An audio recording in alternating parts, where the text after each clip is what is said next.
Hey guys, welcome back. So today we're out at the range with an SKS, but before you click off this video, it's not going to be your everyday SKS video. We want to talk about a couple of variants, or a particular variant of this rifle that is the result of the ban era. And the ban era spans from 1989 to into 2004. So what we're going to talk about is the original SKS, and then we're going to talk about a special variant that came out of that ban era. So first off, let me just tell you a little bit about the SKS in case you don't already own one. I realize most of you guys out there probably already own this rifle. I know when I was a kid growing up in the 80s, the SKS was probably the most common rifle encountered. The survivalists, and that was the thing back in the 80s, we call them preppers today, the survivalists really liked the SKS because it had a very effective cartridge. The rifles were $100 or less and readily available. Well, now that's changed. The rifles like the one I'm holding here command, $300 or more. Some people even pay $400 or $500 for a really, really nice example of a Russian or even a Chinese SKS, but a whole bunch of COM-block countries manufactured them. We still see the Yugos coming in every once in a while. So anyway, the SKS is basically the Russians' version of the M14, a very short-lived service rifle, but continues on in service in many countries for drill rifles, or they're stored for backup in case of war and things like that. But you'll find most of them, and there are a number of different variants, but with the Chinese in particular, you'll find that a lot of them will have a folding spike bayonet. They have an AK-style front sight in that you have a threaded front sight for adjusting up and down for elevation, and then you have a drum that's friction fit that you can push left and right to adjust for windage on your front sight. It's also interesting to note that part of the ban era, you will actually see SKSs, just like this rifle, that were simply imported without a cleaning rod or a bayonet attached to the gun. Many times the bayonet would ship in the box, just not attached to the rifle to be compliant. And some companies actually went so far as to take the bayonets completely off, send you the rifle, then sell you the bayonet later to put onto the rifle. So don't be surprised if you see a rifle like this out there on the market that does not have a bayonet on it. It's fairly common. Coming back to traditional wood furniture, this color of the wood would change over the years from the Chinese-made SKSs. And then you have your rear sight, which is very much similar to an AK and other rifles of the era, but it's a forward sight, V-notch in the rear, and a hooded front sight in the front. The bolt has a big charging handle. That's pretty much common throughout all the SKSs that are out there. And then this one has a stripper clip guide, so you can actually put ammunition into the gun 10 rounds at a time. This one's got a little bit of cosmoline on it that's keeping it sticking, and chamber it like that, so now the weapon's hot. Back here you have your safety. Now the weapon's in the safe position. And quite often you'll find a cleaning kit trapdoor on the rear, which carried over to the wood-stocked AKs as well. Sling mounts. On this particular version, we had a sling here. They numbered the stocks, and typically you'll find them all numbers matching. Occasionally you'll find later import guns that have mismatched serial numbers. Mostly you'll find the serial numbers matching, and then your other sling swivel will be up here. It's not a swivel, it's just a strap sling point. They used canvas slings with leather attachments on the rifles. So let's go ahead and shoot this old girl. To do it, you just need to take the safety off, since I've already charged it with a stripper clip, and then just take aim and fire.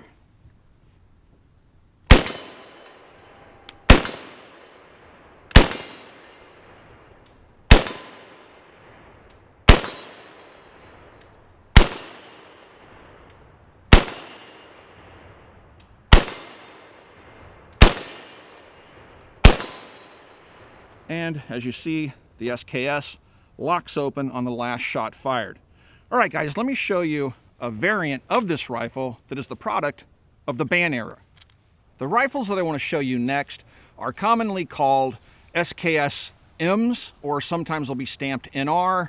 They may have an M stamp. There's several different stamps or designations for these rifles, but we're just going to call these two NRs because both of these are NR stamped, but you can find these same configurations with different stampings on them. Now, we've done some research as best we could this morning to try to figure out who exactly banned what and when and how. So we know that in 1989, Bush 41 had a assault weapons ban that something like 50 firearms were named, and they were no longer importable under the 89 ban.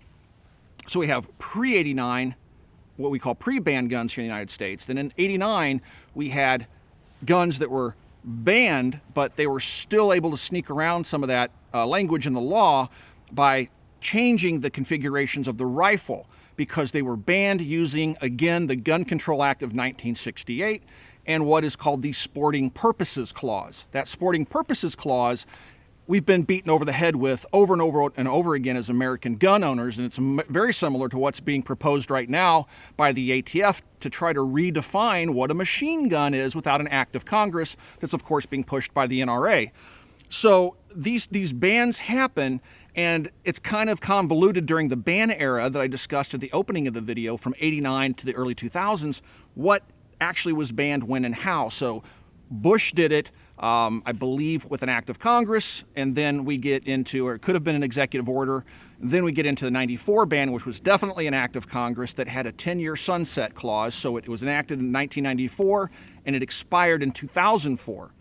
So at some point in that window, Chinese imports of all things were banned, and then eventually we got back just shotguns, rifles, handguns, all that stuff has been banned for decades here in the United States, and no longer do we receive Chinese firearms with the exception of 12-gauge shotguns at the moment. So again, I can't explain the bans any better than that. I could make a whole video discussing the bans and who did what, when, and how, either executive order or act of Congress, but there's a lot of executive orders in there. So you guys, if you're interested in that background, you can research it yourself on Google. So the first ban era SKS that would come in would look like this. And this is something that a lot of folks were doing, the Chinese saw the American market doing, I assume, and they converted it to accept standard AK magazines like that. So you'll notice that this gun was designed to accept a standard AK mag, and they don't work all that well, to be honest with you, because you don't have the large cutout here that would be forward of this mag well for the hinging down 10 or 20 round magazine that was integral to the original SKS design. But it has an AK type flap release, and it has a very distinctive magazine well. And again, this is an NR variant. You'll also notice on this particular rifle, there are no provisions for a stripper clip. And I mean, you could theoretically charge your 30-round magazine through it. I don't know if that was something that was required under law, if it's just something the Chinese left off because the gun was actually capable of firing from a 30-round magazine.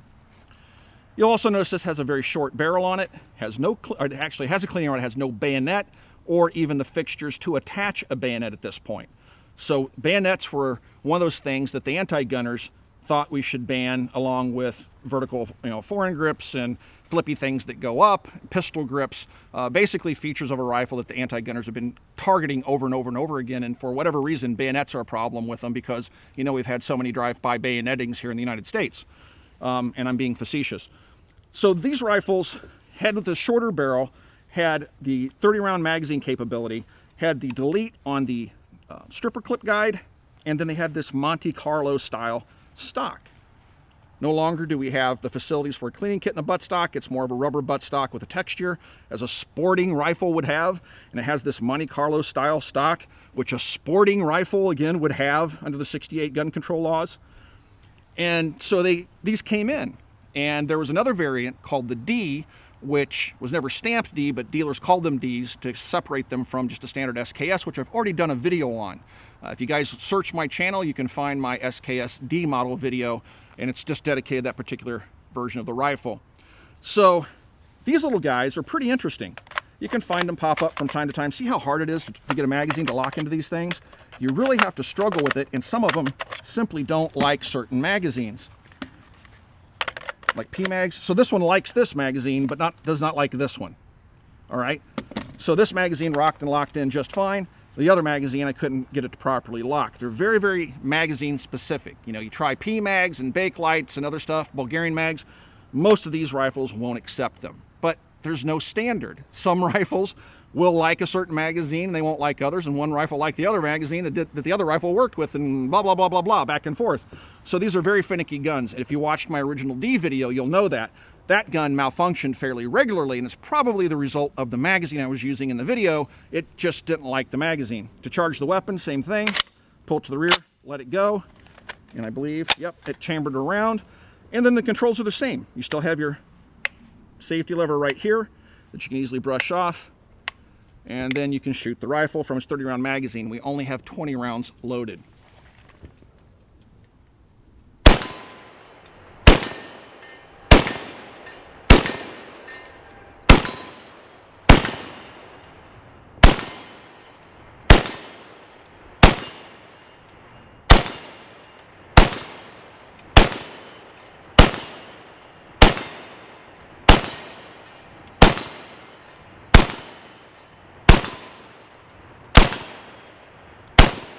Oops.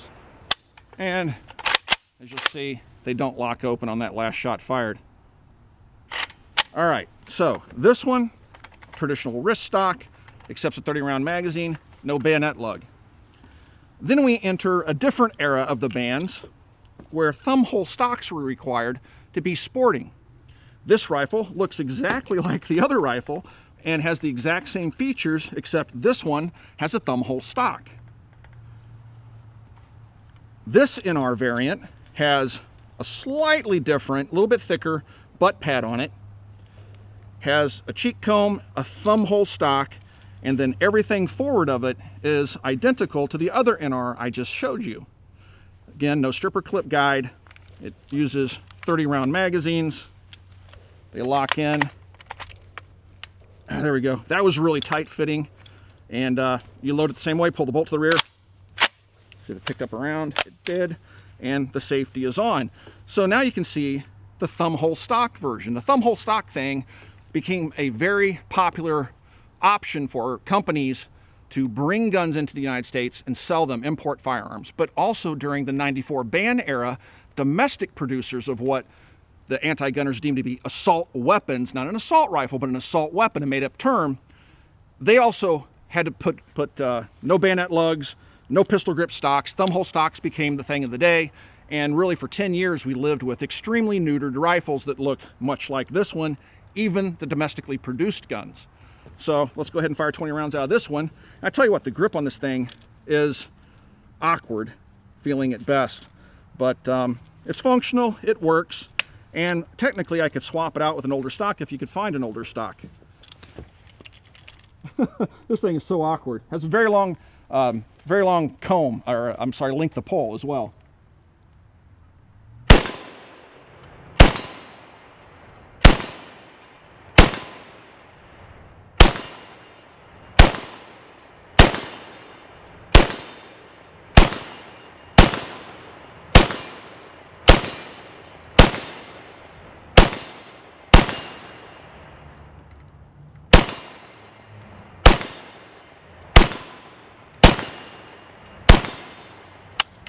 All right, and again, does not lock open on the last round fired.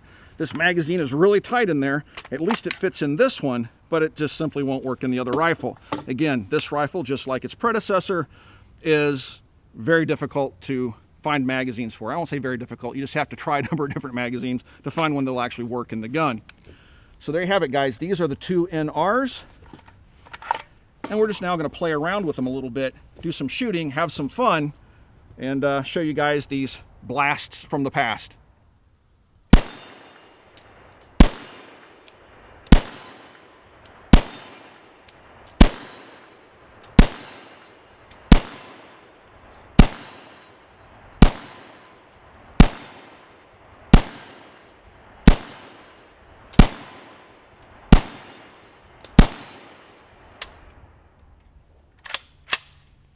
One thing I should also mention about the magazines in these rifles, the magazines that we have out here today aren't Chinese magazines. I have so many frickin' AK magazines, I have to go through and kind of segregate them into their various groups. I do have Chinese magazines, but in the bins of AK mags I have, I just grabbed some of these to use for this afternoon. This has no markings on it that would incline me to believe that it's actually a Chinese manufactured magazine.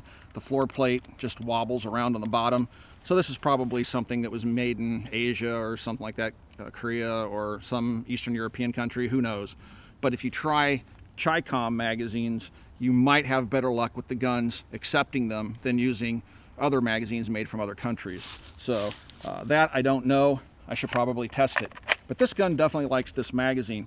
So the next question you guys are going to have, which always crops up in every single video I do, and that is, does it take Glock magazines, and how does it 80s hip fire? Well, it does not take Glock magazines. It takes AK magazines. And how well does it 80s hip fire? Let's find out.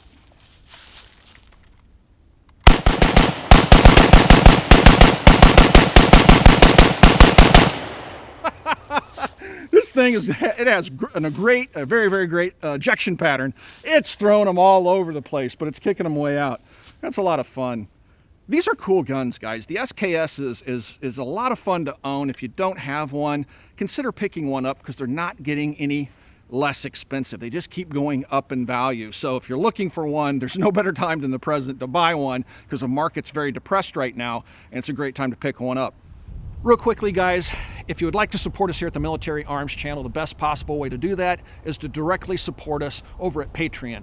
At Patreon, you guys support us directly. In return, we try to give some stuff back to you guys. We do original blog posts, we post behind-the-scenes information, we answer all of your private messages, but we also do things like give away $300 in ammunition every single month.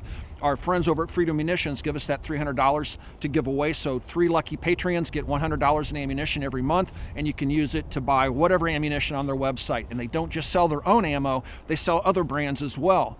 Our friends over at Forged from Freedom, who make our MAC t-shirts, they give away 5 t-shirts every month to 5 lucky patrons, and again, you can pick whatever style of shirt that you want. But if you're a squad leader or above, you get special pricing over on the Copper Custom website on select items. But all of our Patreons will post coupon codes every once in a while, once or twice a month, so all of our patrons can get a blowout deal on something like a flashlight, red dot sights, firearms, all sorts of cool stuff, bags, rests, things like that. So that's how we try to give back to you guys for directly supporting us over on Patreon, because YouTube has demonetized us, and they're doing it not just to gun channels, but to airsoft channels, the knife channels, the gaming channels. So that's how we've decided to move forward, and that's through direct support from you guys. But also, guys, please consider supporting other folks out there that are content creators that you regularly consume their content as well, and they have Patreon pages. Please consider supporting them as well. Thanks, guys. We do appreciate that support. Hey, NRA, do you want to regulate my finger too?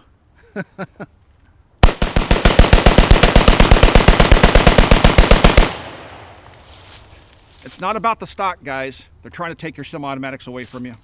So I'm going to give these SKSs a whirl. Now, I remember buying a Yugo SKS when I turned 18 at Fetla's. Most of you probably won't be familiar with that place, but 75 bucks at the time, caked in cosmoline. I sure do miss it. All right.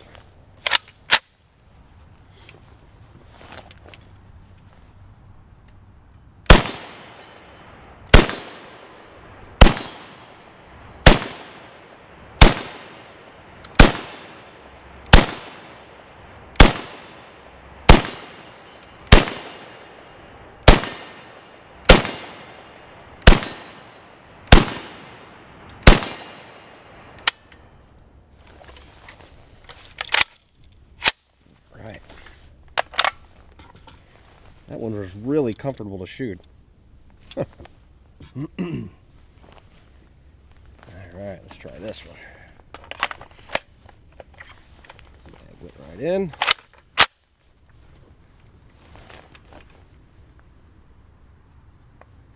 Oh.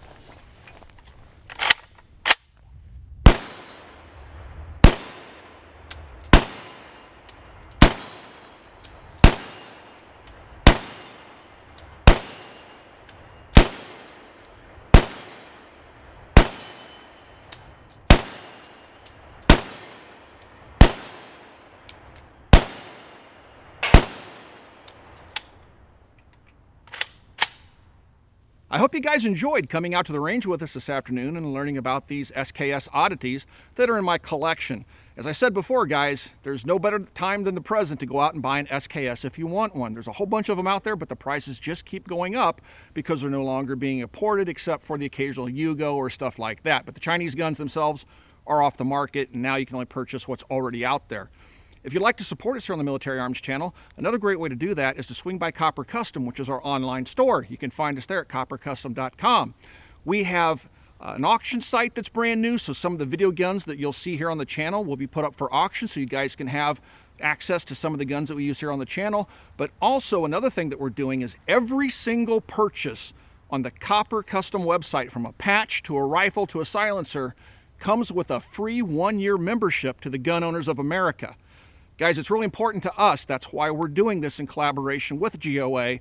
We really think it's important. Even though we're under a presumably gun-friendly administration, we're seeing some anti-gun stuff going on the Hill, and the NRA is behind a lot of it. So please consider doing that. Just add it to your cart at checkout. It doesn't cost you anything, and you get a 1-year free membership. Give them a try and see if you don't like them. I'm sure they'll make you happy. I love working with them. So now we're going to check out by dual wielding these SKSs. Almost freedom.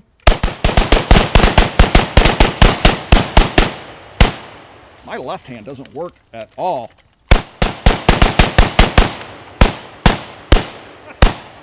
Can you tell I'm a right-handed shooter?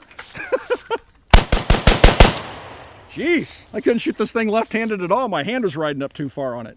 Thanks, guys, for watching. We'll talk to you soon. I couldn't pull the trigger.